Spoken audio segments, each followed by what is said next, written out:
Le 5 juin 1968 à 3h58 et 25 secondes, Jean-Louis Martin, étudiant en philosophie orientale, jette un dernier pavé dans la vitrine du magasin de chaussures de Louise Colbert, 3 boulevard Saint-Germain à Paris.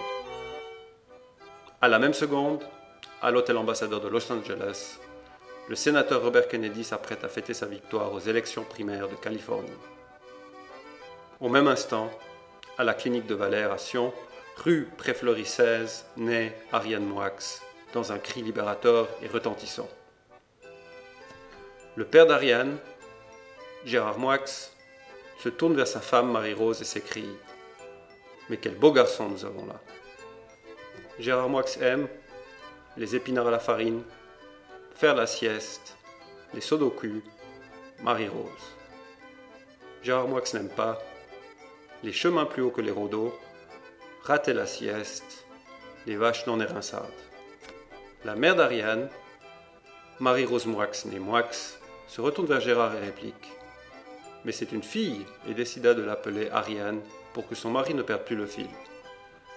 Marie-Rose Moix aime les gâteaux roulés, les dîners vite faits, les pèlerinages à Lourdes, Gérard. Marie-Rose Moix n'aime pas les adversaires de Schumacher, toute personne critiquant ses enfants, que l'on intervienne dans sa cuisine. Ariane grandit chérie par ses parents et entourée de l'affection de ses frères et sœurs. À 6 ans, elle s'invente néanmoins un compagnon imaginaire, le Cousin. Fille sage et studieuse, Ariane n'en est pas moins intrépide.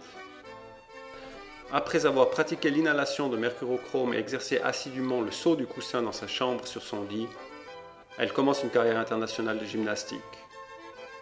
Rivalisant avec les équipes russes et roumaines de l'époque, Ariane maîtrise le cerceau, ballon et autres rubans avec une dextérité sans pareille. Seul cet objet fruste aux origines préhistoriques qu'est la massue lui glisse parfois des mains. Si bien qu'Ariane casse quelques lampes en essayant de maîtriser l'objet rebelle. Ariane a alors 14 ans et ressent les premiers frémissements amoureux. Très vite, Ariane comprend que tomber amoureuse représente un saut dans l'inconnu. Après quelques essais infructueux, choisis au hasard sur une longue liste de prétendants, Ariane décide dès lors de se retirer provisoirement de la vie amoureuse pour se consacrer à l'art dramatique. Le 15 août 1986, à 8h25, Yvonne et Marcel Burdet proposent une balade en montagne pour se changer les idées. Yvonne et Marcel aiment le HC Lausanne, l'Espagne, Marcel et Yvonne. Yvonne et Marcel n'aiment pas tous les adversaires du HC Lausanne. Ariane n'osant refuser les très attentionnées invitations décide bon gré mal gré d'accompagner Yvonne et Marcel à la cabane Rambert. Nous sommes le 15 août 1986 à 16h24 et dans quelques instants, le destin d'Ariane va basculer. C'est là, entre ciel et terre, entouré du cirque majestueux des montagnes, qu'une intuition guidée par l'au-delà la pousse à se frayer un chemin dans les chambres pleines à craquer de la cabane Rambert. Elle est guidée par une voix surnaturelle, le saute de Treuf, qui l'amène directement chez Manu.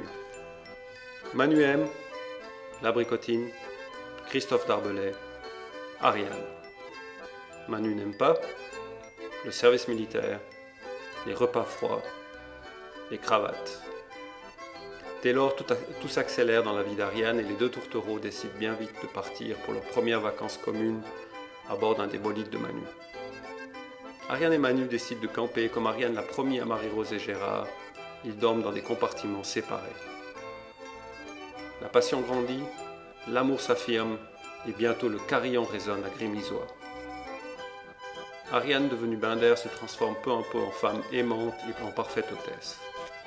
Ariane aime, toujours rêvé, le poulet avec des frites, Manu. Ariane n'aime pas le café, passer la poussière sur les armoires, la sauce dans la salade. Un foyer est construit, un espace chaleureux propice à créer une famille. Après 2 tentatives plus ou moins réussies, Ariane produit son chef-d'œuvre. La famille est au complet et Ariane trouve son épanouissement en se mettant au service des autres. En reprenant son métier d'infirmière, elle concilie sa passion avec sa profession et décide de se consacrer aux enfants. Aucun stage de la petite enfance n'a de secret pour elle. Au prématuré en passant par les PREMS. Elle garde cependant une affection particulière pour les grands enfants. Ariane mène une vie bien remplie, conciliant avec bonheur la vie de famille, les occupations professionnelles et les obligations de femme de chef d'entreprise.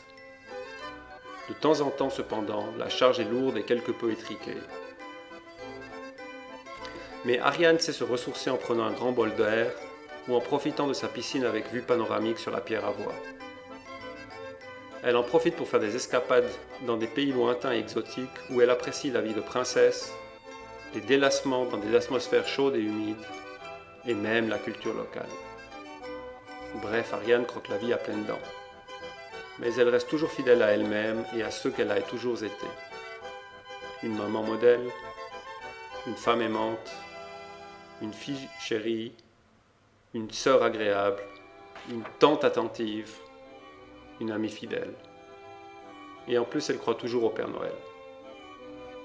Ariane nous a donné 40 ans d'amour et de bonheur. Nous avons la chance de partager son fabuleux destin et sommes prêts pour de nouvelles aventures.